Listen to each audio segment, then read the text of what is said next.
کا یہ تماشا دیکھا ہوگا کہ وہ نل کھل جاتا ہے اور نل کھولنے والا ایک دم گھبرا جاتا ہے کہ اب یہ پانی تو رکنے کا نام نہیں لے رہا، تو وہ غالباً اس کا وائشر ٹوٹ چکا، یا تو اس کی بے احتیاطی سے یا کسی کی بے احتیاطی سے یہ ٹوٹ چکا تھا اور اس نے جوں توں اٹکا کے وہ ترکیب بنا کے وہ ادھر سے چلا گیا اور آپ نے کھولا اور نل گلے پڑ گیا، ایسا بھی ہوتا ہے۔ وضو خانوں پر اس طرح کے سوالات لوگوں کی باتیں سنی ہیں کہ وضو جوانوں کی طرح کرو اور نماز بوڑھوں کی طرح پڑھو، اور جو انداز آپ فرما رہے ہیں تو اس انداز سے اتنے اطمینان کے ساتھ وضو کرنے میں کہ وضو خانے پر جو لوگ جمع ہیں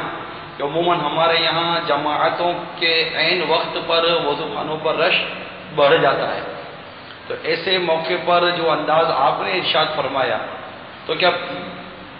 وہاں کھڑے حضرات شور و غل کر کے مسجد کا تقدس پامال نہیں کریں گے؟ دیکھیے میں نے جو وضو کو دیر لگائی نا وہ تو ایک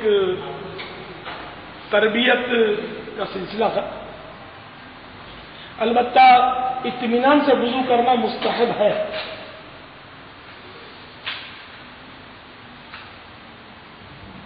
اور وضو خانے بنانے کا رواج تو اب یہ چلا ہے، پہلے مسجدوں میں وضو خانے نہیں ہوتے تھے، حتیٰ کہ حرمین طیبین کی مسجدین کریمین میں اب بھی وضو خانے نہیں ہیں، حالانکہ کتنی توسیع ہو گئی پھر بھی نہیں، نہ پہلے تھے نہ اب،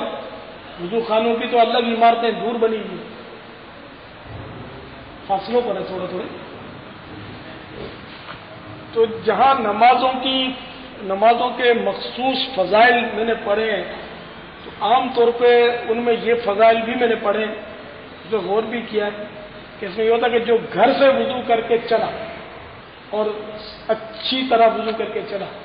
تو یہ کہ وضو پہلے لوگ گھر سے کرتے تھے، مسجدوں میں وضو خانے نہیں ہوتے تھے، نہ یہ پہلے اس طرح وہ نل اور پائپ سسٹم ہوتا تھا، نہ سیوریج کا سلسلہ، گٹروں کا سلسلہ تھا، پہلے انداز دوسرا تھا، پہلے لوگ برتنوں سے وضو کرتے تھے اور لوٹے سے وضو کرتے تھے، جن کو لوٹے کی عادت ہوتی ان کو شاید نلوں سے سہولت بھی نہیں دیتی۔ میں نے مفتی اعظم پاکستان حضرت مفتی وقار الدین صاحب رحمۃ اللہ تعالی علیہ کی صحبت بہت پائی ہے، میں نے 10 بار کہوں تو 20 بار ان کو گھر میں وضو کرتے دیکھا ہے، گھر میں کبھی بھی انہوں نے نل پر وضو کرتا میں نے انہیں نہیں دیکھا، یہ لوٹا لاتے تھے اور لوٹا بھر کے اور کونے میں بیٹھ کر انہیں خاص جگہ پر میں دیکھا کہ وہ سائڈ پہ بیٹھ کر آپ وضو فرماتے تھے لوٹے سے، نل سے، تو لوٹے سے وضو میں پانی کم خرچ ہوتا ہے اور نل سے پانی بہت خرچ ہو جاتا ہے، اب وہ عادی تھے وہ اپنے اطمینان سے کر لیتے تھے، حالانکہ ان کے گھر میں نل تھا سب کچھ، تو اب یہ کہ لوگوں کا شور مچانا وہ بھی ظاہر ہے کہ ہے تو بیجا، دور ایسا نازک ہے تو معلومات لوگوں کو ہے نہیں، ورنہ جلدی آنا چاہیے، اطمینان سے وضو کر کے پہلی صف کا رخ کرنا چاہیے۔ اب عوام اصل اس لیے بھی شاید جلدی مچاتی ہے کہ عام طور پر لوگوں کو وضو کرنا ہی نہیں آتا، وضو آپ چیک کر لیں تو شاید 1% کو بھی صحیح وضو کرنا آتا ہو تو بڑی بات ہے فی زمانہ، اتنی اس معاملے میں غفلت کا دور رہا ہے، کئی جگہ سوکھی رہ جاتی ہے تو پانی بے تحاشا بہایا جاتا ہے، تو انشاءاللہ عز و جل دعوت اسلامی کے مدنی ماحول سے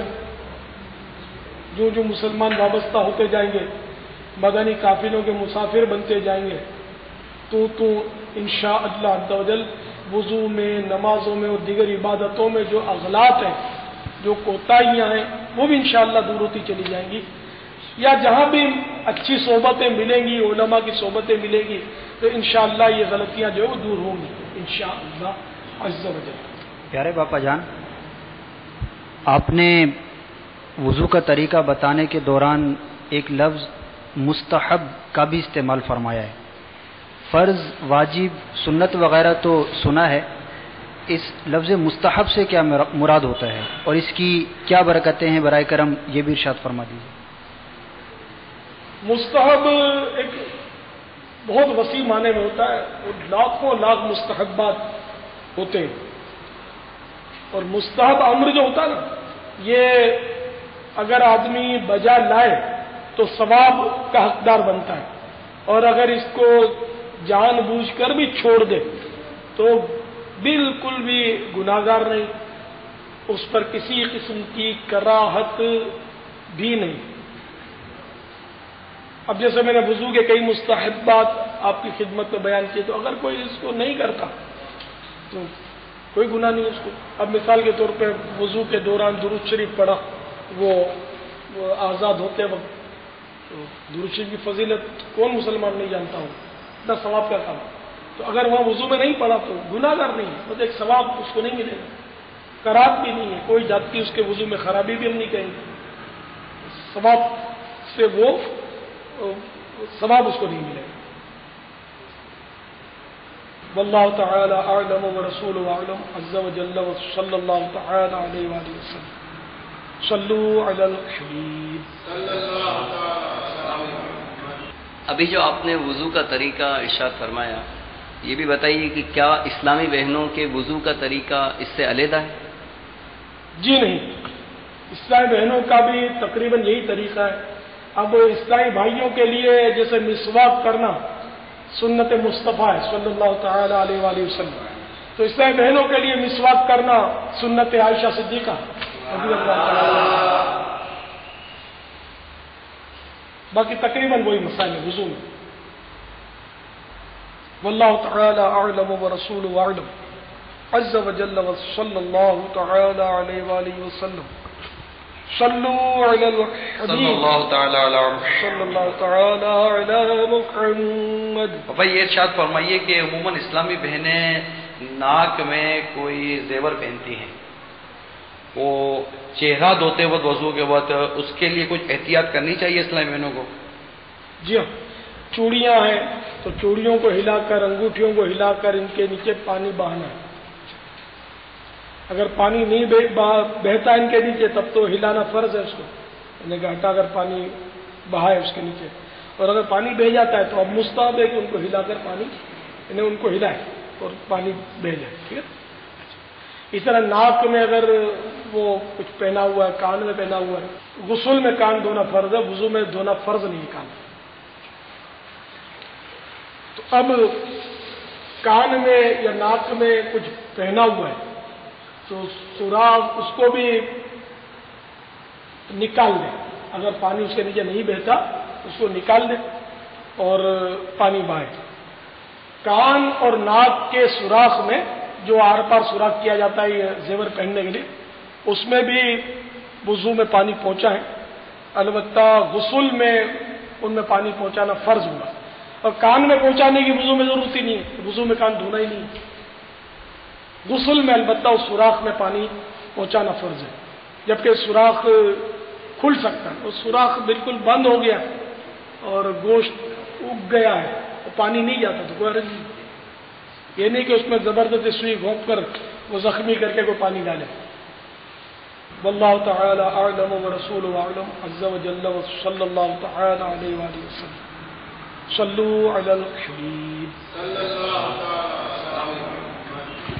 اسلامی بھائیوں کو وضو خانوں پر امامہ باندھتے وقت کیا احتیاط کرنی چاہیے؟ وضو خانے پر جو پانی بکھرا ہوا ہے اس میں امامہ لطفت نہ ہو اچھا، اس لیے وہ میں نے امامے کو اپنے ہاتھ میں سمیٹ دیا، جیسے میری عادت ہے سمیٹ کر، ورنہ پھر وہ امام ادھر ادھر پاؤں میں آتا ہے، عجیب۔ یہ ایک بار دیکھنے کا عادت نہیں ہوگا کہ عادت بنا لے، ہر کام سیکھنے کا۔ الٹی طرف سے شروع کر کے سیدھی طرف یہ پیج لے جاتے ہیں، الٹی سے لاتا ہوں سیدھی طرف لے جاتا ہوں، یہ سنت۔